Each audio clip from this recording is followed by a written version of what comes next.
Hey guys, this is John from Appalachian Creative. I was just going to pass along some news to you that it looks like I'm probably going to hang it up and park all my equipment and not use it anymore, because I had a comment on my last video. The guy told me I needed to practice a lot more on my equipment before I tried to run it. And then he commented again after that, said I needed a lot more practice. So I guess I'm just going to hang it up and quit. No, I'm just joking. I'm not going to let somebody like that get to me. I'm assuming he was trying to get me to comment back to him, but I have no intentions of doing that, because doing that to somebody on YouTube is just petty. And I just don't understand people doing that. The thing of it is, I never claimed to be a professional, and I never claimed that I was, all that good. But I've been running equipment on and off my whole life since I was probably about 12 years old. And like I said, I'm not a professional, and I don't claim to be. But I think I can hold my own against, to a lot of people, out there. And, if somebody don't like the way I run my equipment, there's a lot more channels out there that they can go watch. So, I don't mean to sound harsh about it, but I just don't understand somebody being that way. I've never commented to somebody on another channel and said anything to them about the way they run their stuff or the way they do things. Everybody does something different. And,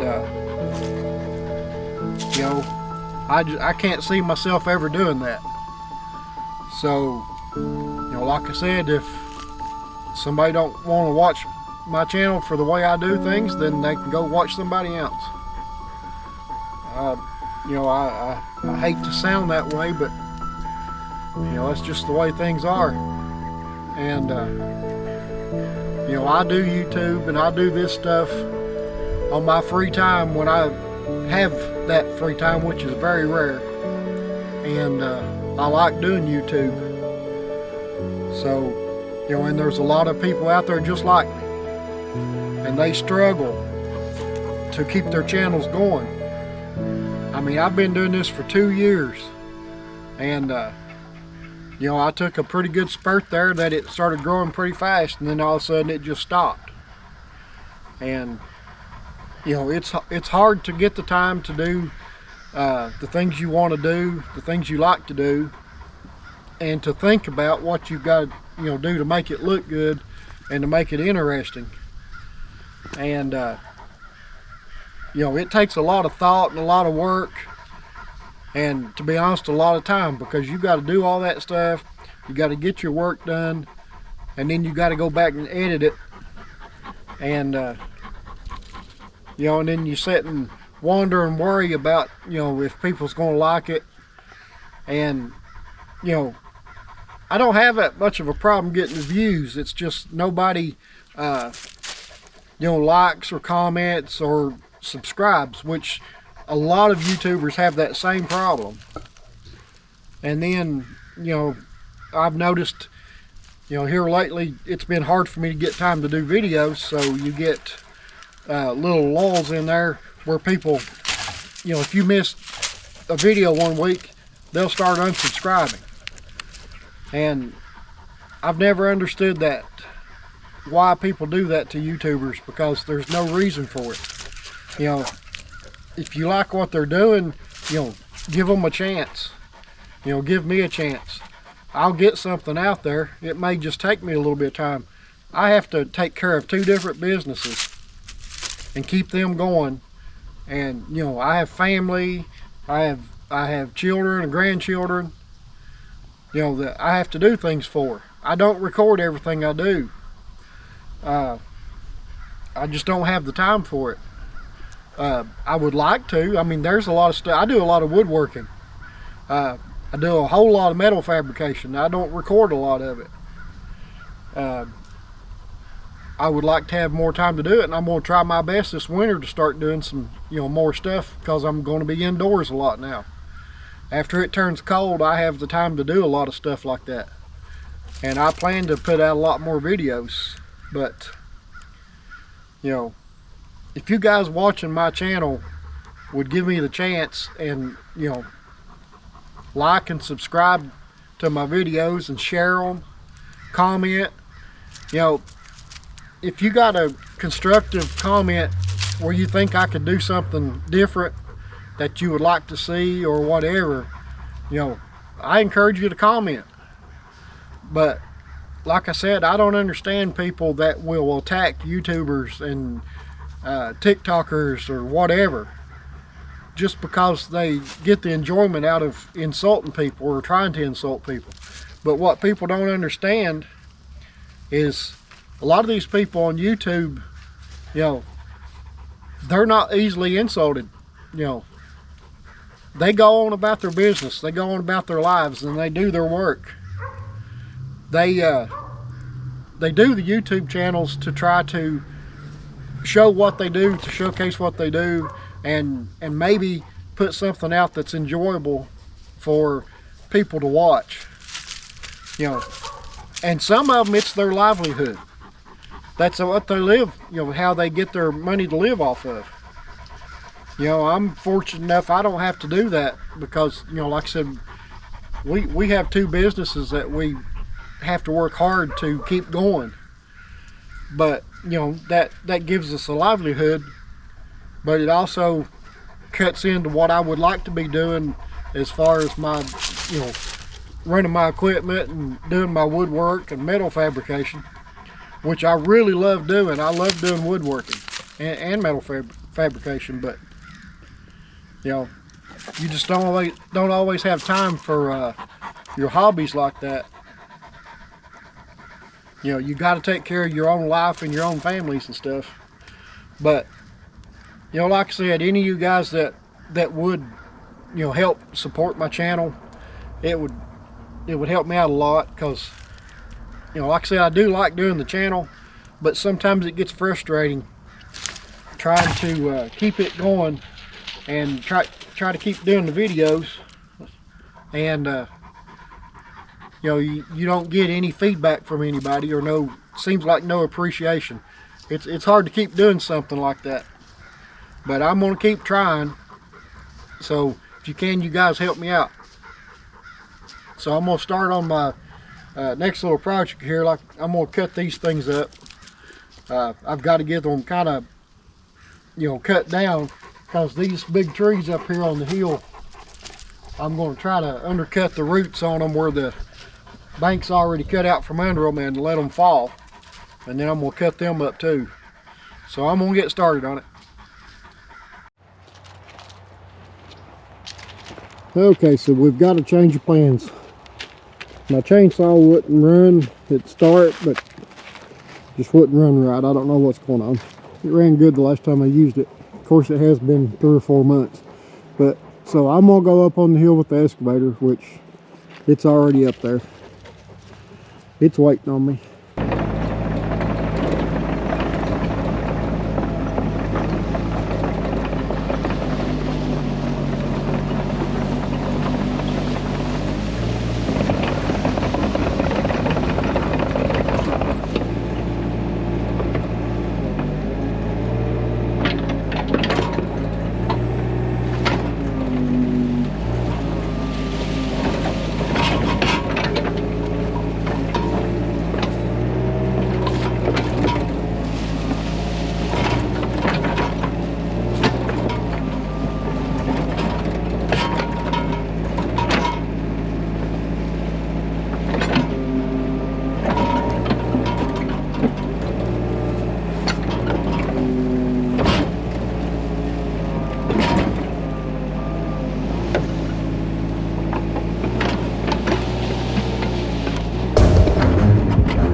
Well, it's down.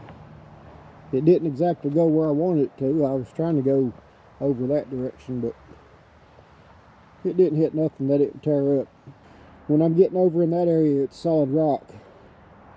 It's sandstone, so I can chip it out. I've got a jackhammer, so I may have to do some heavy equipment operation there. But I'm trying to get back into the bank enough where I'm on solid ground right here. This little stretch right here is not going to be in solid ground. It kind of worries me a little bit. That's why I'm trying to pack it in as I go. But once I get a level spot through here, I'm going to bring my trench compactor down here and run back and forth over it and pack it down. That thing does really good, so it should be okay. So I'm going to go ahead and keep working under these trees here and see if I can figure out a way to get them down without tearing something up.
This angle here gives you a little better perspective of where I'm working at and how careful I have to be about pulling too hard when I like dig into a rock or like into the roots of that tree when I was taking it down. Because if I pull too hard, it causes the excavator to scoot. And the edge of that bank's loose on this outside edge. So if I pull too hard, I could pull myself off the hill, and it could be a bad situation. I'd mentioned before that this tree here that I was thinking about just cutting off with a chainsaw and see if it would sprout new growth. That would help keep the roots alive, and then it's going to make this bank a whole lot more solid if I don't have to dig into it. But now I've got to looking at it after I dug a little bit, and I'm going to have to start cutting down at an angle right here anyway. So I'm going to do the same thing to these two trees here. I'm going to cut them all about a foot, maybe 2 feet off the ground.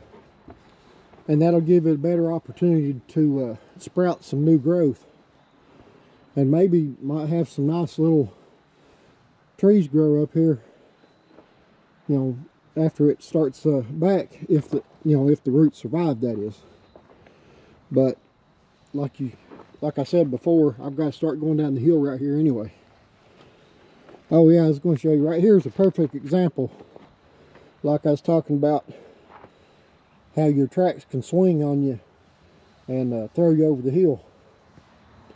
So what happens on these smaller excavators especially, I really think the Caterpillars are worse. Because if you're digging into the bank and you're pushing your lever to swing to the right and putting pressure to the right and down at the same time, and then when you start pulling hard, it will actually swing your tracks to the left. So, you know, that's one thing you got to watch out for, because especially right here where I'm on this loose dirt, I'm pulling it over and then trying to pack it in as I go. But right now I'm actually starting to get on solid ground, so that's about a foot down below where the tracks are at right now is solid rock. So I may not be able to go much further without just uncovering it and then using my jackhammer. But I'm going to see what else I can get done here before it gets dark. I've got all kinds of onlookers here. Glaciers keep an eye out for everything. But I'm going to get back to work. I guess that's going to be it for now. I'll try to get back on this again tomorrow. But like I said at the beginning of the video, if you guys can, you know, if you don't care, like and subscribe to my channel and share the videos and comment, because all that stuff helps out the algorithm on the channel. I know you hear people say it on other channels, and it's the truth. YouTube is getting really strict on that. If there's no interaction with the channels, they're not pushing them out as much as they used to, and they're getting like I said, pretty strict on it. So that's going to be it for now. I'll see you next time.